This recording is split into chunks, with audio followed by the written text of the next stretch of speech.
Le informamos que arrasó en las elecciones presidenciales de Guatemala.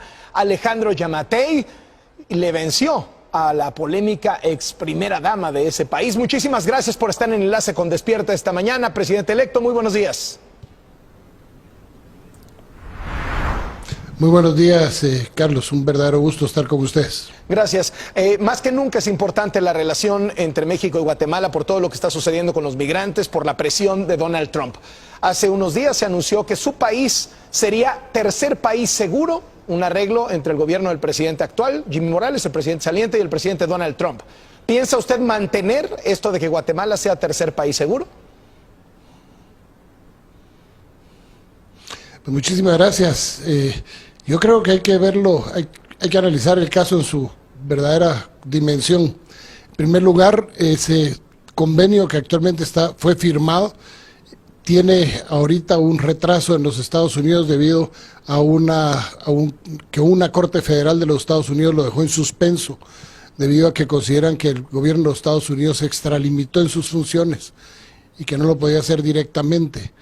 Nosotros sostenemos que tercer país seguro en el único lugar donde uno encuentra esa definición es en la Convención de Ginebra, de 1951.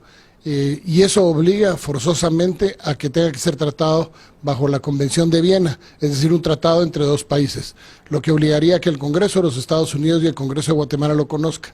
En el caso nuestro, no hemos sido informados todavía hasta el día de hoy de lo que significa ese convenio, porque no solo es el convenio de 6 páginas, sino que todos los adendum, los apéndices que tienen que ser parte integral del convenio, que no han sido revelados, y que yo esperaría que en este proceso de transición que vamos a arrancar el día de mañana ya oficialmente, podamos tener acceso a toda la información para poder tener una posición muchísimo más clara al respecto, pero así como está la definición de tercer país seguro, creo que Guatemala no está en las condiciones de poderlo mantener.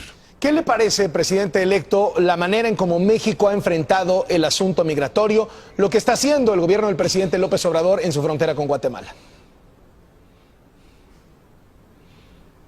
Bueno, yo creo que México está respondiendo a una política exterior mexicana, de la cual nosotros somos respetuosos de todos los países y de sus posiciones. Espero entablar conversación con el presidente mexicano cuanto antes.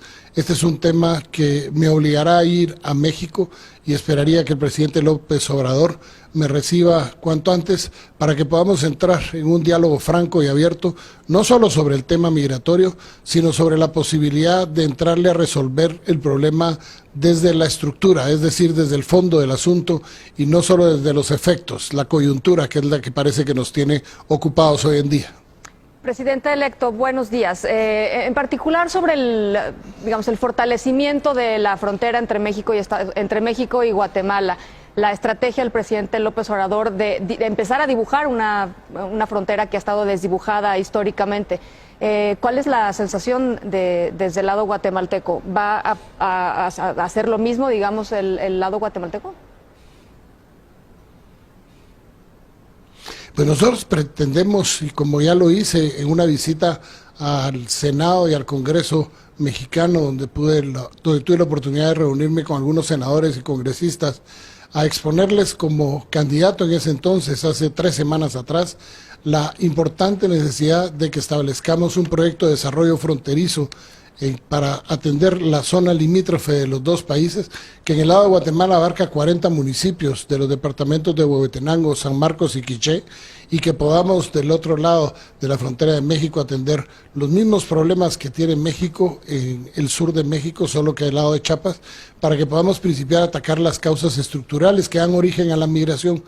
Recordémonos que esto es derivado de procesos de abandono, marginación y exclusión social en la que se miran miles de personas que huyen de las necesidades en donde nosotros tenemos que generar oportunidades.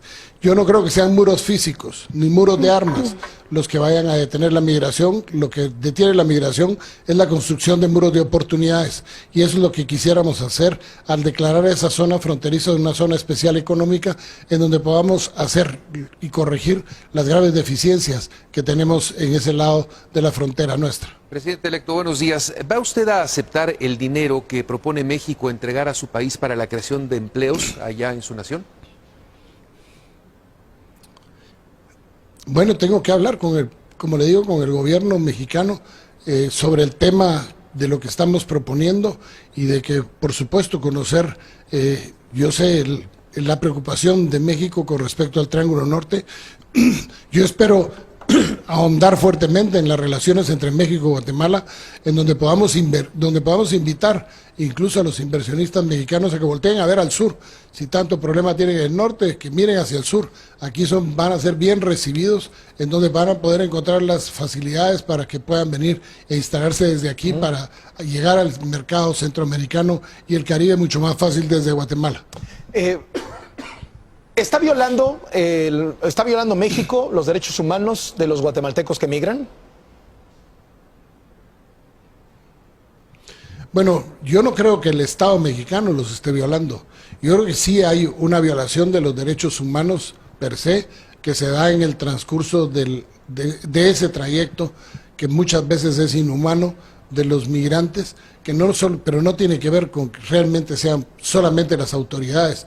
Recordémonos que aquí hay que hacer un tratamiento mucho más fuerte con el tema de los coyotajes o el coyote, que son o polleros, que creo que ustedes le llaman así, sí, que son los que realmente habría que principiar a atacar, que al final son los que dejan abandonadas a la gente en los desiertos o los entregan a grupos relacionados con el crimen organizado, en donde se violan los derechos a las personas. Presidente electo, tratar con Donald Trump es tratar con un presidente acosador que puede presionarlos. ¿Está usted preparado para ello?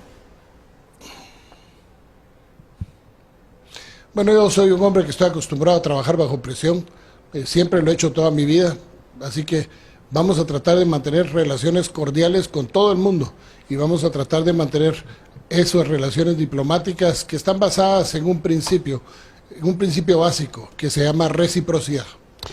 Dos asuntos que tienen que ver con presidentes guatemaltecos. Uno, ¿va a seguir preso Otto Pérez Molina? Y dos, ¿va a meter a la cárcel al actual Jimmy Morales? Mire, eso es un tema del organismo judicial. El presidente aquí, gracias a Dios, esto es una república, hay un organismo judicial y hay un ministerio público que goza de independencia.